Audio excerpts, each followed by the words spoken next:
டி-ஷர்ட்டே அதானே போட்டுருக்கேன். எனக்கு வரணும். வைப்னாலே ரோஹிணி தான். ரோஹிணி அச்சு ஆளே இல்ல. ஆமா, நாங்க ரோஹிணி வரணும்னாலே டிக்கெட்டுக்காக வெயிட் பண்ணி வந்தோம். ஜனவரி 9 படம் வந்திருந்தா வெறும் தளபதி ஜோசப் விஜய் தான் வந்திருக்கும். இன்னைக்கு வந்து மாண்புமிகு முதலமைச்சருமே வரப்போகுது. வெயிட்டிங்கா வெயிட்டிங். கண்டிப்பா அதுக்கு மேலே அடிக்கணும். கண்டிப்பா நாங்க இந்த வாட்டி கண்டிப்பா கண்டிப்பா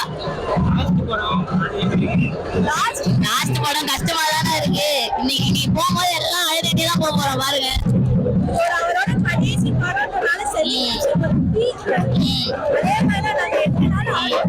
அவர் ஒண்ணுதான், அவர் மாதிரி யாருமே வர முடியாது. அவருக்கு தியேட்டர் எனக்கு தெரிஞ்சு டமால் டமால் ஆக போகுது. இதுதான் மாசம் இருக்கு. எப்ப ரிலீஸ் ஆனாலும் பொங்கல் தீபாவளி எங்களுக்கு எல்லா நாள்லயும் தான். தளபதி படம் ரிலீஸ் ஆனாலே பொங்கல் தான். ஃபர்ஸ்ட் ஷோ கிடைக்கலன்னா ஆனா ரோஹிணி தான் வேணும்னு எந்த ஷோ இருந்தாலும் வாங்கிட்டோம்.